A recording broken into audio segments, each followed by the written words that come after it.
Hey guys, I'm Adam from MTAC Suppressors. I'm back in my reloading room again today, and we're doing another piece on our video series about how to speed up your reloading process, specifically brass prep, and in this case, trimming.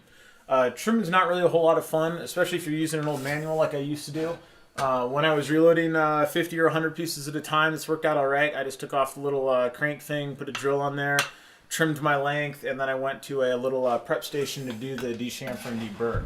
Unfortunately, once I started shooting 3-gun and I was loading thousands and thousands at a time instead of 50 and 100 at a time, that got real old in a real big hurry. So I went on a search for a new trimmer, and what I finally landed on after trying a whole bunch of different options was the Henderson Precision Tri-Trim.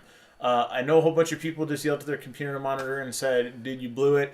You should have got the Dillon trimmer that you mount on your press so you trim during your sizing process. And they might be right and they might be wrong. I think it just depends on what you're doing specifically and what's important to you. If you're only sizing one type of brass, you're only sizing 223, I think the Dillon is a really good option. It sizes during your, or it trims during your sizing process, which makes it pretty fast. The real drawback to it is if you're sizing something else, like 6.5 Creedmoor, you have to reset your entire press and adjust that trimmer in order to size another size. With this guy, changing over calibers is really easy. You just unscrew this little guy here. This is my 223. You just put in your 6.5, you thread it in.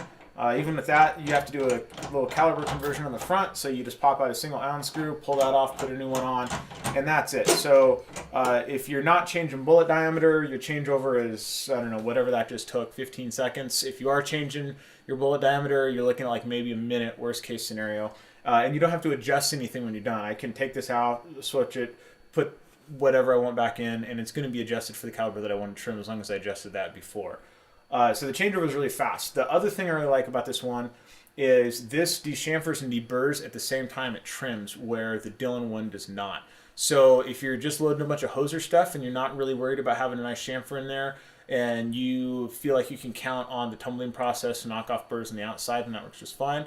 I like to have a nice chamfer and want to make sure the outside of my brass is deburred really well. So this cuts the prep station portion out of my brass prep process. So it's, it's a debate. I don't think there's really a right or wrong answer. This is just where I landed, and I'm pretty happy with the choice. The way that this guy works, you want to throw on some glasses, of course. My dog ate my glasses, but, they still fit. And this guy comes with a little thimble here.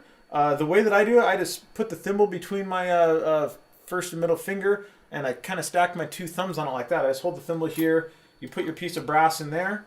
You just clamp down the trigger. You can use a corded drill or a cordless drill. I just use a corded drill, and then I put in the battery. That's it. You run it in, run it out. It's trimmed, it's dechamfered, it's deburred. And what I do to speed up my process, like I said in the earlier video, I have a lot of bins. This is my bin for brass that has been trimmed, so I just drop it straight into this bin, and I just kind of put a little downward angle on this thing, so when I bring this back, I just strip that off and put a new one in and go. So I'm just going to trim a few here just to kind of show you guys how the process works.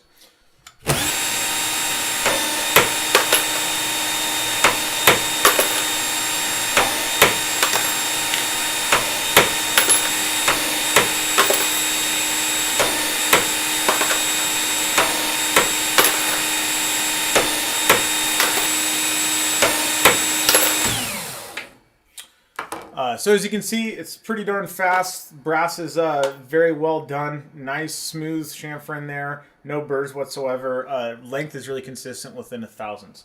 If you guys have any questions about this trimmer, you're debating a little bit why I chose this one over the Dillon. Like I said, there's really not a bad choice there. They're both pretty darn good. This is just the one that I think works the best for my needs. If you have any of those questions, go ahead and leave them up in the comments. And in the next couple days here, we're going to have another video on the next step in the process.